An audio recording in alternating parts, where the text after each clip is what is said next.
दो तीन दिनों से एक बात बहुत प्रचलन में है दोस्तों, बहुत प्रसिद्ध है, जो कि है यदि कोई नेता, कोई एमएलए, कोई भी मुख्यमंत्री या कोई भी प्रधानमंत्री 30 दिन तक लगातार यदि वो जेल में रहता है तो उसकी जो है कुर्सी है या सत्ता है अपने आप चली जाएगी, यानी कि उसका पद छीन लिया जाएगा।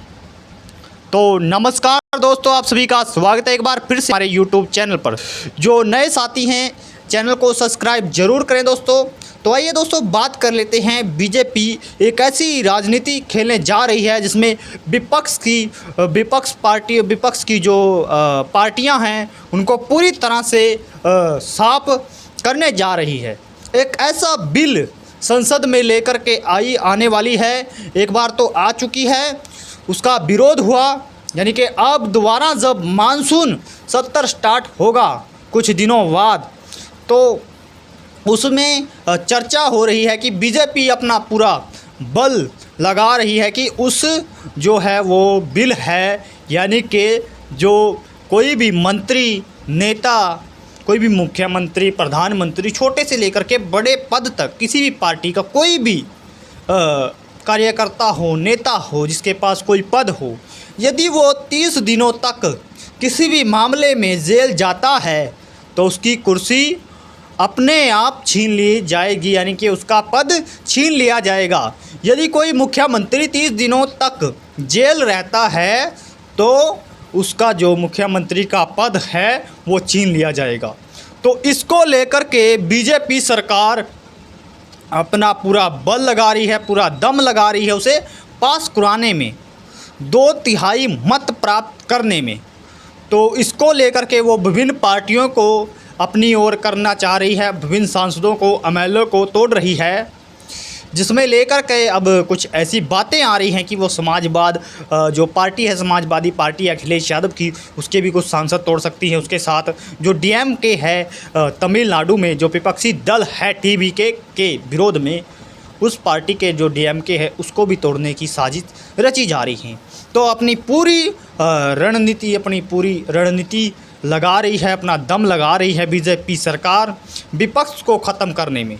तो इससे क्या होगा, यदि ये बिल दोस्तों पास हो जाता है संसद में तो क्या होगा, जो विपक्ष है दोस्तों उसे पूरी तरह से समाप्त कर दिया जाएगा।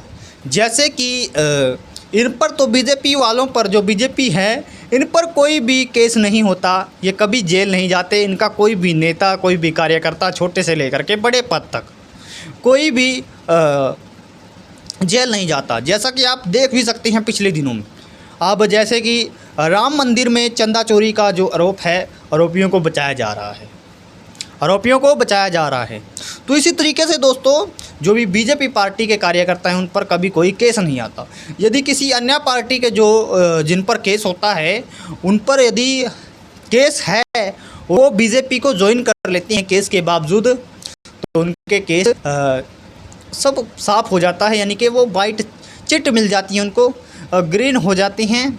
तो इस तरीके से उनके सभी आरोप माफ़ कर दिए जाते हैं, वो उन पर कोई आरोप नहीं रहता। जब बीजेपी पार्टी में वो आ जाते हैं उनका प्रायश्चित हो जाता है, यानी कि आप कह सकते हैं उन्होंने प्रायश्चित कर लिया दोस्तों। ठीक है दोस्तों, तो इस तरीके से जो विपक्षी दल है, विपक्षी दलों के पीछे बीजेपी सरकार पड़ी है पूरी तरह से। जैसे आम आदमी पार्टी के पीछे 7 संसद तोड़े, उससे पहले जो केजरीवाल को जेल में भेजा गया, उसके पहले बात कर लेते हैं। उसके बाद जो पश्चिम बंगाल में जो राजनीति हुई है उसमें विभिन्न पश्चिम बंगाल के जो सांसद हैं उन्हें तोड़ा गया, तो उन सांसदों पर केस डाले गए, और केस जब वो बीजेपी पार्टी में ज्वाइन हो गए तो उन पर कोई केस नहीं रहा।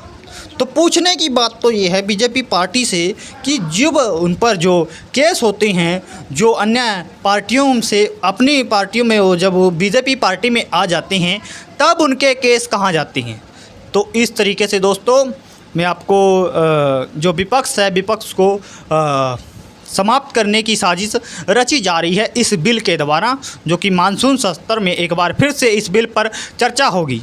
तो दोस्तों सभी साथियों से निवेदन है कि ऐसी ही अपडेट के लिए हमारे चैनल को सपोर्ट जरूर करें, चैनल को सब्सक्राइब जरूर करें दोस्तों। धन्यवाद दोस्तों।